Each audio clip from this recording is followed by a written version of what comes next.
All right, let's take a look at our case study here.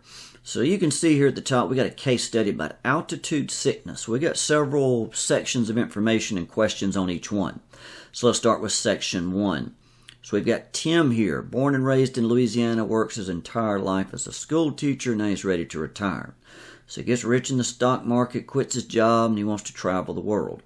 When he's 56 years, he's never left the state of Louisiana and would like to climb a mountain, something obviously you don't see in Louisiana.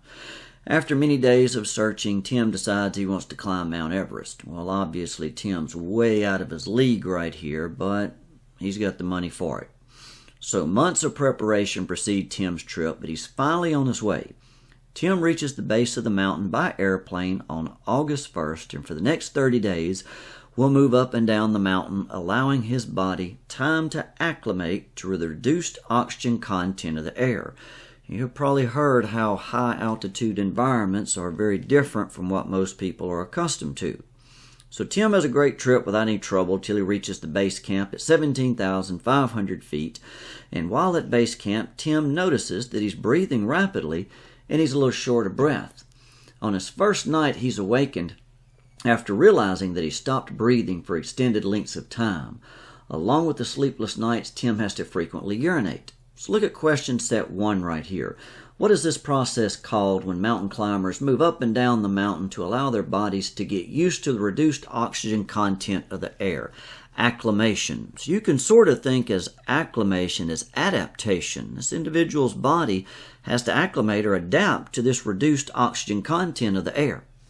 So second right here, how does the environment of Mount Everest compare to the climate Tim is accustomed to? Well, Louisiana is going to be pretty much all sea level, or very close to it, and Everest isn't. You figure as you go way up high in the atmosphere, thousands of feet, you always hear about the atmosphere getting thinner. Well, it literally does. There's less air around you. With each breath that you take in less air, and if you take in less air, you're taking in less oxygen. And of course, that's going to be very different from what he is accustomed to.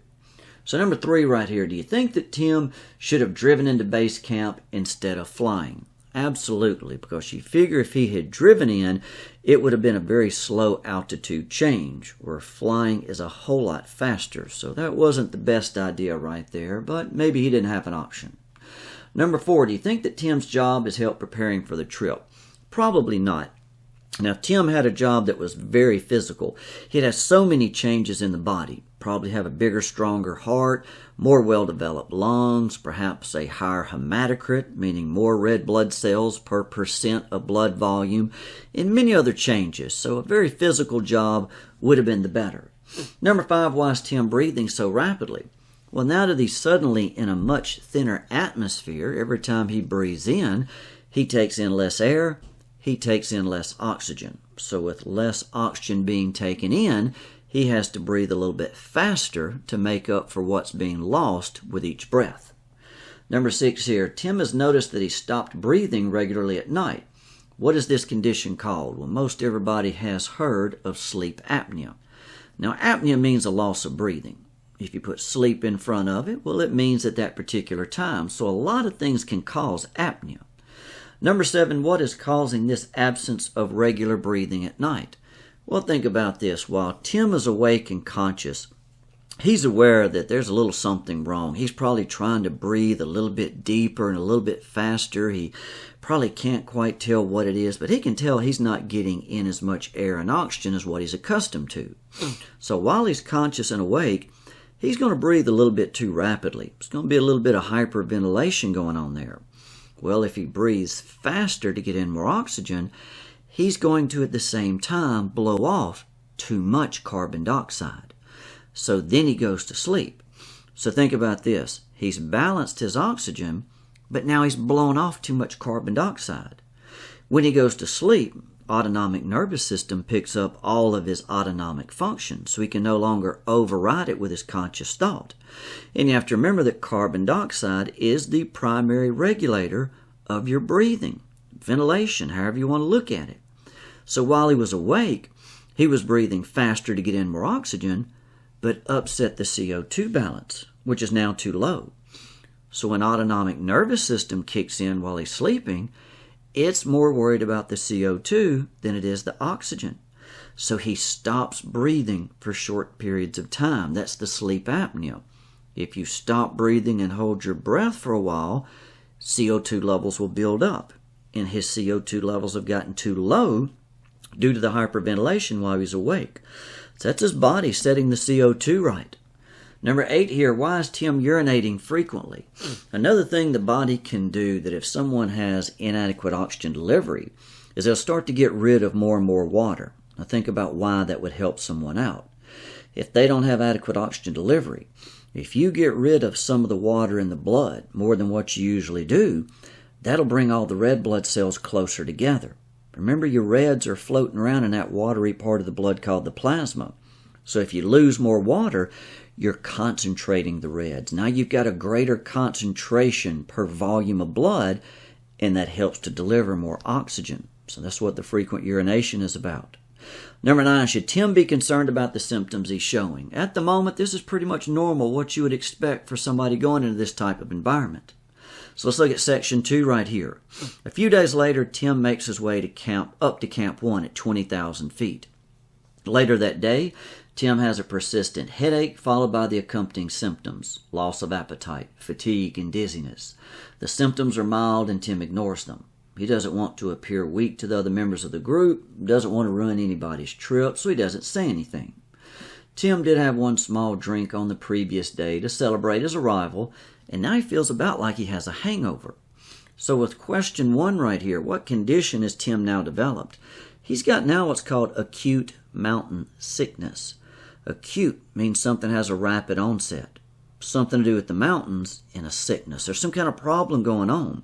What's actually causing this right here is that Tim is starting to get a mild amount of brain swelling. He's not delivering enough oxygen to his brain. The blood vessels leading to the brain are going to dilate in an attempt to send more blood and deliver more oxygen, and that's going to cause a certain amount of brain swelling. That's often what causes headaches and pain. You figure this hard bony skull is a nice protective layer, but if the brain ever starts to swell for some reason, there's no room for expansion, and that can cause big problems. So he's got a little bit of brain swelling and headache and things going on right here. Number 3, does Tim have a hangover? He doesn't have a hangover, but he's going to feel about like he does have one. Number 4, what should Tim do at this time? He needs to descend. He needs to go back down to an altitude where he felt well. Stay there. See if his symptoms disappear, and he may want to try it again, maybe not. And then lastly, number 5, do you think Tim's denial is common? Absolutely. Nobody wants to appear weak, so things like this happen. So let's look at section 3. Even though Tim is not feeling well, he ignores his symptoms and he goes up again to Camp 2. A few hours after reaching this camp, he begins to feel confused and lethargic. So look at that, we gave him more problems. As he attempts to walk around the camp, he notices that he's experiencing a loss of coordination and begins to stagger as if he were drunk. What condition does Tim now have? Now he's got what's called high altitude cerebral edema. Due to the high altitude, he's starting to get more swelling on the brain. Very bad thing. Number 2 here. Tim has now lost his coordination and staggers when he walks. What is this loss of coordination called? Ataxia. Ataxia is where someone's lost coordination for whatever reason. Could be due to oxygen deprivation such as this, maybe alcohol, things such as that. So different things can cause ataxia, not just this. Number 3, what is causing Tim's new set of symptoms? Increased brain swelling. So this is getting worse in this guy. And again, what does he need to do is go back down to an altitude where he felt right. Section 4. On the second night at Camp 2, Tim tries to decide what to do about his headache and loss of coordination, and he begins to cough. He notices his chest feels a bit tight, and he wipes a pink sputum from his mouth. His breathing is still rapid, and his fatigue continues. Tim thinks he may be developing pneumonia and returns to his tent to lie down. What condition does Tim now have? Now he's got something called high altitude pulmonary edema. In an attempt to get more gas exchange in the lungs, the blood vessels in his lungs are dilating and more blood flow is coming in, and fluid from the blood, from the watery plasma, is starting to seep out across the walls of the alveoli, and now he's getting this fluid buildup. Very bad idea, because a fluid buildup on the walls of those alveoli will cause even less gas exchange to occur. What is causing Tim's new set of symptoms? High pressure in the pulmonary blood vessels. This is not going well for him at all. And then our last section, 5. Tim's fellow mountain climbers have noticed his symptoms. One person draws a line in the snow and he can't walk it. When Tim is asked about his symptoms, he doesn't know what the others are talking about. Sort of like when a drunk is drunk and claims that they're not. They've got brain problems going on here. Central nervous system is not working correctly. He claims to be well and have only a mild headache. The other climbers are convinced that something's wrong and ask the guide what to do. They need to get him down to a lower altitude and, of course, get him some oxygen. This could end up killing this fellow right here. These people that climb these extremely high mountains, occasionally that'll happen. So there's our case study on altitude sickness. A lot of the changes that you see in these mountain climbers are changes you see in people when they've got heart and lung problems and they get inadequate gas exchange. So this is good information to know and share as you're going to work in healthcare. So I hope you enjoyed this little case study. We'll continue with more next meeting.